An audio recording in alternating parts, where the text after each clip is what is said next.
How's it going, guys? My name is Tavarish, and today I'm going to show you how to fix a broken or weak AC system, like the one in my Aston Martin, mainly because I'm broke.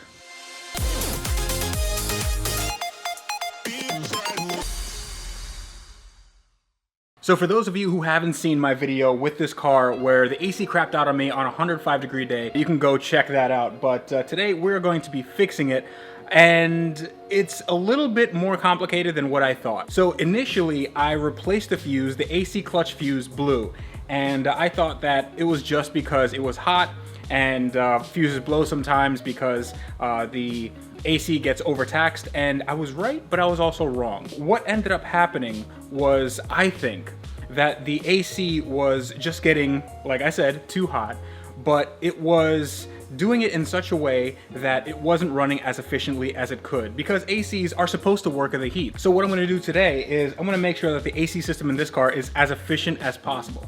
Now, I actually drove this car around with a new fuse in it, and it wasn't as hot. It was around 92 degrees, and the AC didn't blow any fuses. It was perfectly fine. So it tells me that it's an efficiency problem, and it just means that when it's really hot, the AC system is just working that much harder, and if it doesn't have the efficiency that it needs, then it is going to start blowing fuses and overworking itself and perhaps seizing components, which you really don't want. So first thing I'm going to do is I'm going to make sure the electrical system is tip-top, and tip-top, is that even a thing people say? I don't think so. I'm gonna make sure everything in the electrical system is working as needed. Then I'm gonna start cleaning everything I can without having to use any specialty gauges. It's all stuff that you can find in your garage or on the side of your house, and it's definitely within the realm of you doing it as a DIY. So let's get started. So the first thing I'm gonna do is go back into this fuse box. So the fuse box has all the fuses and also the relays. Now, while I did have all the fuse diagrams in the owner's manual, it didn't tell me what the relays were for, and it's actually hard to find all the relay pinouts. So a good rule of thumb would be if you think you have a bad relay, which I might, I'm not sure, what you can do is you can swap out the relays. These relays are regular automotive relays, and there's nothing special about them, and they are interchangeable. So what I'm going to do is I'm going to switch the ports of the relays and see if anything else gives me a fault code. If I know that something else in the car is acting up, then it's most likely that relay. But it could also be the fact that the relay is with vibration and sometimes with heat cycles, they lose connections in part of the relay. So it's important to also reseat them. So reseating sometimes fixes the problem. So I'm just gonna reseat and also change the ports. Meaning that I'm just going to swap the relays around. That's a really fancy way of saying it. And then I think that should be good, because all my other fuses are in good standing, and also the relays, they don't look bad. So I don't think that this is a problem, but it's good to check anyway. Now the next two things I'm going to do have to do with me taking off this this metal cover. At least I think it's metal. It transfers heat pretty well. It might just be hard plastic, but I have to, one, check if the fan for the AC is working, because what the fan does is it pulls air through the condenser, and without that fan, then that means that the condenser really isn't doing much, because what the condenser actually does is it converts high pressure into low pressure, and then there's a temperature change there. At least I think that. Maybe some of you with an AC background can correct me on that, but that is my rudimentary understanding. So I have to check if the fan works when I turn the AC button on in the car. Also, I'm going to check if the AC condenser itself is clogged. These cars don't really get this kind of mileage. This has like 60,000 miles. And although this car looks sort of newish, it is 10 years old. So I'm willing to bet that this has never been cleaned. And cleaning the AC condenser is a really good way to make sure that your AC system is as efficient as possible. So this is preventative maintenance in any case, and I should have done this, but this is most likely gonna be our culprit. So without further ado, let me take off all these Torx bits, and then we should get this baby off.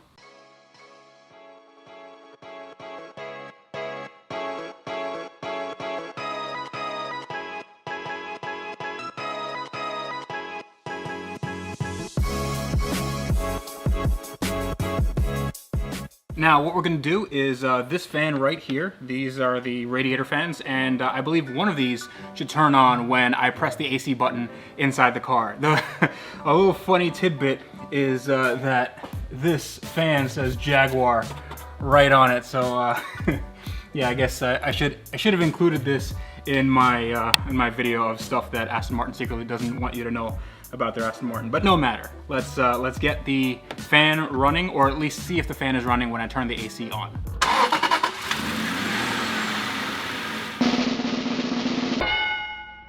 Now that we know the fan is working, we can clean up the AC condenser, and the AC condenser is right here. It looks a little bit like a radiator. There are fins and refrigerant moves through these lines. Now, what we want is for there to be no debris, and as you can see, there's a lot of debris over here. Matter of fact, if I shine a light through, you can see that the light goes through, but a little bit. You can only see a little bit of the light, and some of the ports are blocked off just because of the debris. It doesn't look horrible. I've seen cars that are worse, but it definitely isn't as efficient as it can be. So what we're gonna do is I'm gonna use some degreaser. Let's see if I can get that. Yeah, so this is just Simple Green in a spray bottle, and I'm just going to spray everything down pretty good. Let it soak in. And I'm gonna do the entire thing. So this is only one small part, but it's the most visible part. So I'm gonna spray everything down pretty good. Then I'm gonna agitate it with a wheel brush or just a soft bristle brush that you can get anywhere. And then I'm gonna rinse it off with a garden hose. So that should be a really, really easy fix, and it should at least give us some little bit of improvement on air conditioning efficiency. Well, at least that's the plan.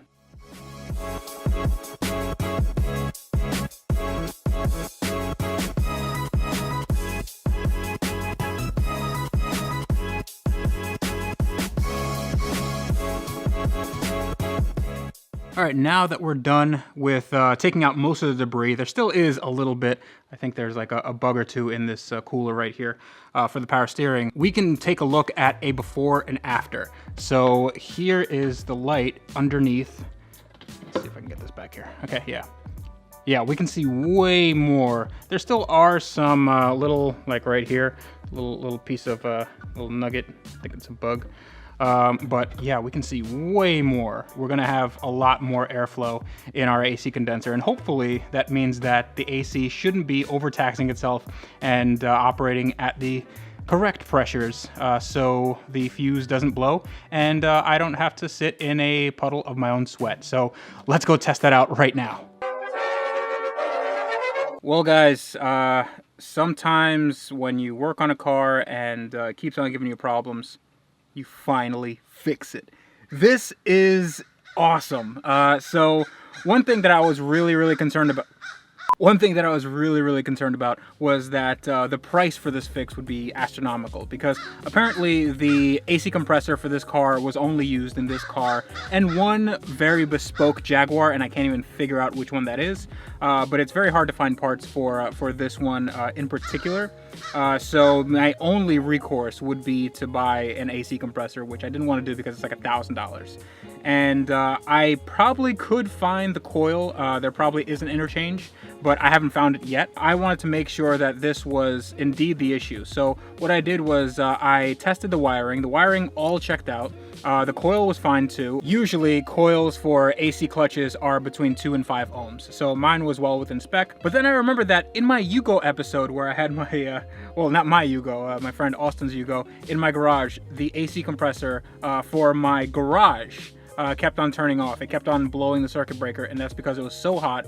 But it was also because the filter was clogged and it just wouldn't do the job at the amperage that it would usually take. So I know the AC system in a car is a little bit different, but it's the same principle when components get overtaxed and they overheat and stuff just breaks sometimes or blows fuses. So in this case, we made it more efficient. Well, we made it as efficient as it should be. Now there should be plenty of airflow through the air compressor, through the AC condenser rather, and this should have no issue. So I just had this car on for about 20 minutes, and the most heat soak you can have is on a car that is basically idling, and it is like 95 degrees. If you can't tell by my profusely sweating forehead, it is very hot today, but it seems to be working fine. The car was at operating temperature within like a minute, and the AC works without a hitch. So that is really, really good news. So now I can finally move forward with this car. So this car is getting some mods in the near future, some really, really nice ones, and I think you guys will like. But my next episode will be likely on the SL55, so we have to get that moving along. And also, I might do a new series where I just give you guys tips and tricks on just kind of common garage items, common DIY items. So look forward to that. But for now, I think I'll end there because it is very hot, but I'm gonna do some driving with this car and it should be good to go. If you like this video, and I certainly hope you do, consider subscribing. It helps me get the word out that I love doing stuff like this, especially when the mods that I'm doing cost no money. There's a little bell next to the subscribe button. It's called the notification button, and that will give you notifications to whenever I upload new videos, and that should be quite frequent from now on. If you'd like to contact me, you can reach me at TheRealTavarish. That is Instagram and Twitter, Facebook.com/AskTavarish, and AskTavarish@gmail.com is my email, and I do read every single one, just like every single comment, even though you guys are a little brutal sometimes. If you'd like to support me in this channel, you can also buy one of these shirts. So all the proceeds from these shirts go directly to my build. So my Aston, SL, Lexus, and all the stuff that's back there, they go directly to the build. So I'd really appreciate it if you bought one of these, if you like them. I do have SL55 shirts that are up there that are pretty cool that I will be showcasing later on. And also, I want you guys to get these dirty. So if you buy them, send me pictures of you guys wrenching in your Wrench Everyday shirts, because that makes me happy, and I'll put them in my videos. So link for all that will be in the description below. But until next time, this is me telling you that on cars like this that have AC systems that are a little wonky sometimes, so you can get them working 100% with a little bit of elbow grease, you guys need to wrench every day.